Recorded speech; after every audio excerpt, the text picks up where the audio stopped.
Students, welcome again. So now in this serial number 4 practical we will discussing about what the AC machine demonstration. So in front of you what we have, it is what the cut set model of 3-phase AC motor. As you know very well, we can categorize the AC machine according to its operating principle. If that is working on the synchronous principle, then it will be called as synchronous machine, and it is working on induction principle, electromagnetic induction principle, it will be called as induction motor. Now the important thing is, in front of you we have the demonstration of cut set model of AC motor. So it is what the 3-phase AC motor. So now I am breaking the name of that in 3 words. The first word says it is what the 3-phase. So what is the purpose of having 3-phase? Because this is a motor, it will convert the input electrical into mechanical output. And what type of input we need to give? We need to give the 3-phase AC input. So that is an important thing. That is a 3-phase AC induction motor. That means the input of that machine will be 3-phase AC, and so we will be having the output as mechanical input. Now the induction which says that the conversion from that electrical into mechanical will be done through the electromagnetic induction. So same principle holds here, and the same principle also holds in synchronous also, but the difference is the synchronous machine is considered as constant speed machine, where that induction machine is considered as variable speed machine. That means we can vary the speed of that machine in accordance with our requirement. So again, for giving the 3-phase input supply, we need to give either we may have the star connection, or it may be have the delta connection. And in the star connection we might be using what the 3-phase 4-wire arrangement, or in delta we will be using the 3-phase 3-wire arrangement, because in star we have the neutral point. For neutral point we need to plug a different another wire that makes it 3-phase 4-wire. So certainly 3-wire must be used either in star or delta.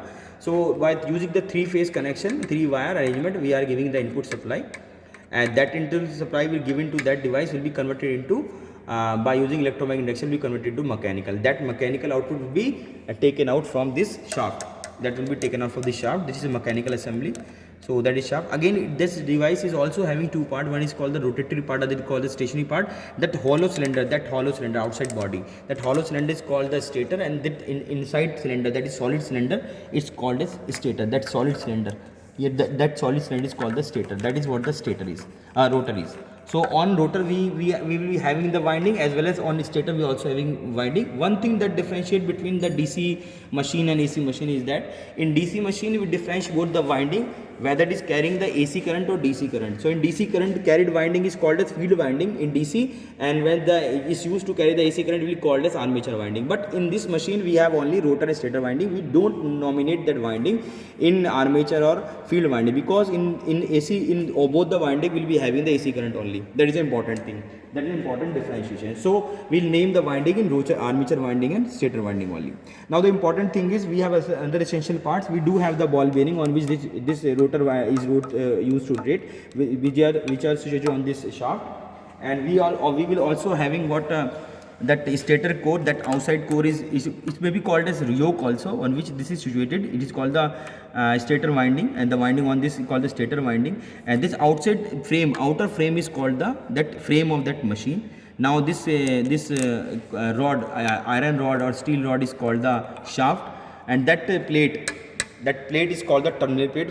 When we have the terminal, where we have the terminal through which these terminal we can take the input or give the output, irrespective of whether the electrical is input or electrical is the output. Electrical may be output when this machine is used as generator, and electrical may be input when it's used as motor. That is the differentiation between. Now the end shield, this is called the end shield. That two ends, that shields the two ends, that is called the end shield. The left shield, and that is what the right shield. Now it is the bearing, and this motor will be that in AC we have 2 types, so we can use the 2 types of rotor construction. When rotor is having the copper bar instead of having the copper wires, it will be called a squirrel cage construction. What do you mean the squirrel cage? The squirrel is what the gilhari, and cage means panjra. That means a gilhari ka pinja looking like structure is there. Then it will call the squirrel cage. If we using what the binding instead of copper bars, it will call as a bounded rotor construction. Now the important thing, because it works on the principle of electromagnetic induction, so both the windings should be having the current. For having the current for rotor, that rotor circuit should be closed in nature. For closing the circuit, if we use the squirrel cage construction, then that will be short circuit with the help of end ring. This is what the, because this is the squirrel cage construction, that is called the end ring construction for short circuiting the both the end. If we are using the wounded rotor construction, we can short circuit with the help of slip ring. This motor is what the end ring induction motor, because it is short circuit with the end rings. So that is what the wholesale definition and what the operating essential parts of that AC machine.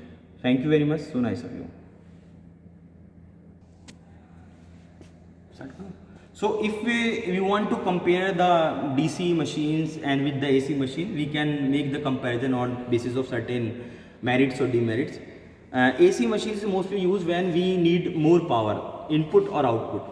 When the more power is required, either is input or output, we always prefer the AC machine, because these are the more efficient on higher ratings. When you used to have the low power application, that means when we need the input supply should be low or output supply should be low. Why I am saying the input and output? Because I am talking about the electrical supply. When that will be used as generator, the output will be of electrical nature. That will be called the output supply of the machine. When it will use a motor, the input will be electrical nature. So it will be called the input electrical supply. So it is sure, if we are using the low power application, DC is or we are going to prefer. The DC may be what the electromagnetic induction based machine, that may be motor or that may be generator. So now that is the first thing. The second thing is when we need what the more power control, we need more control of the machine. That means because we have the in AC we have a different parameter called the frequency, which holds in the AC machine, but that parameter is absent in what DC, because DC is certainly with the frequency of 0 supply. So what if we need to control the machine operation, either is motoring mode or generating mode, with the variation of frequency, we always stick with what AC machine. So that is important thing that differentiate between the AC machine and DC machine. Thank you very much.